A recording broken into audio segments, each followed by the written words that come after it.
Okay, so we're going to play some little ball with Bolanle Olutosin from Financial Derivatives Company. Good morning. Good to have you. It's good to have you here. Good morning. A very important day. For the first time, we're having a football in between us. But this is what they say is what joins us together as Nigerians. Well, yeah, it does. It brings everyone together. You know, most people come together, or families. We need to watch the match. Nigeria is playing. That's where most of our patriotic, behaviors come into play when it comes to football. Interesting. I just kick the ball around, and everybody looks happy. Then folks are spending money. Yeah, they spend money. Well, obviously nobody is thinking, everyone is obviously thinking about the match. So, some people come together, they spend money on food, drinks, beer, those are when the consumption of such goods, alcohol, non-alcoholic beverages. Exactly. I know a few people who does a bit of wholesale for some of the brewing companies and say, look, they've stocked up ahead of this World Cup. Exactly. Because, sales is going to be booming at that time. Something else. Yes, definitely. You see, especially men, when it comes to, they most likely leave their wives at home, leave their troubles at home, and then and stay a little bit more at the viewing centers. Exactly. Claiming that they are at work.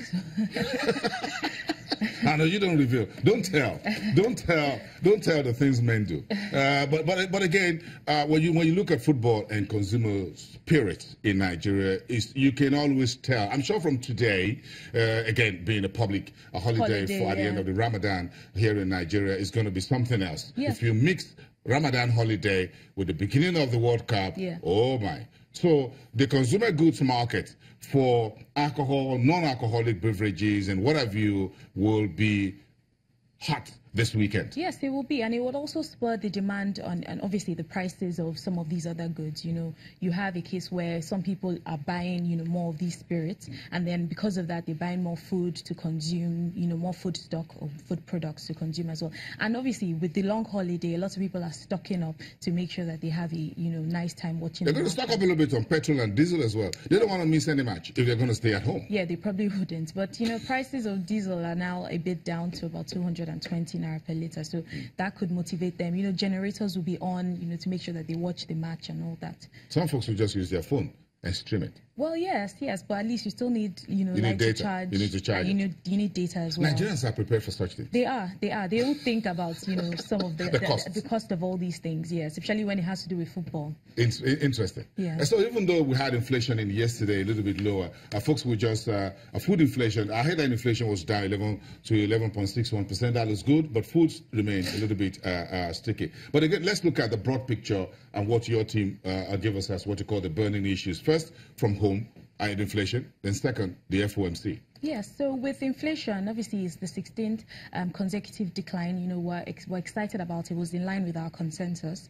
And, when it comes to inflation going down like that, where it comes to the question of when does it actually reach the point of inflection, where it stops, going down. Like I mentioned in the last program, in May, we saw, prices taper down a bit, but obviously because of the preparation of the Ramadan season, which had not fully affected, May inflation numbers, would obviously affect, the June numbers. So, we're still wary about where inflation numbers will take us to. But I know the CBN is excited about the fact that, we're moving closer to their target, their single-digit target.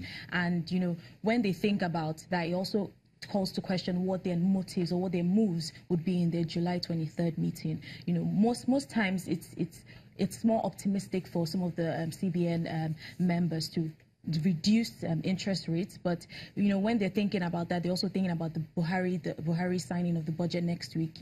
The increased spending, forex demand pressures that would also come to play. So if they do not reduce interest rates in July, then it means that we wouldn't see any reduction in interest rates for a while, because it's very unusual. At least for the rest of the year. Exactly, because it looks very, very difficult. Yeah, and it's very unusual for central banks to reduce interest rates at a time when elections are coming, about 7 or 8 months before elections. So that's our take on it. And regarding the FOMC meeting, it was what we actually predicted. They're going to increase rates. But what was more important was the fact that they mentioned there were going to be 4 rate hikes, this year. And we've already had. That was scary for me. Yes, it when I saw that on news that it's going to do 4. So all the subtle pleas by central bankers around the world to say, would you guys at the Fed please slow it down a little bit? It looks like the Fed has a mind of its own and it's going this way. And we can see how the emerging markets just tanked yesterday on as soon as that rate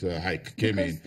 The countries that feel the impact the most are the emerging markets, because you see a lot of capital flows. Yes, capital flows. Yeah, we saw the Nigerian stock market yesterday took a bit of a beating after we've seen almost 6 sessions rally, and that news just came and everybody just took flight on emerging and frontier markets. Yeah, and that's just the beginning. Obviously, when with the increasing rate hikes, the remaining two, we shouldn't. Obviously, now that we have time to brace ourselves for that, it's very crucial for the government, the CBN to work in line together, for fiscal and monetary policy, work in line together to make sure that the impact on Nigeria specifically does not, go beyond what we can. A very interesting time we're in, but again, as the FOMC folks were meeting with Powell, the U.S. President Donald Trump also spoke about the price of oil and says, hey, folks, OPEC, here you for good guys come again. He just threw on Twitter at OPEC and one tweet at OPEC on Twitter, and that came in as everybody was looking at a higher oil price. That came just about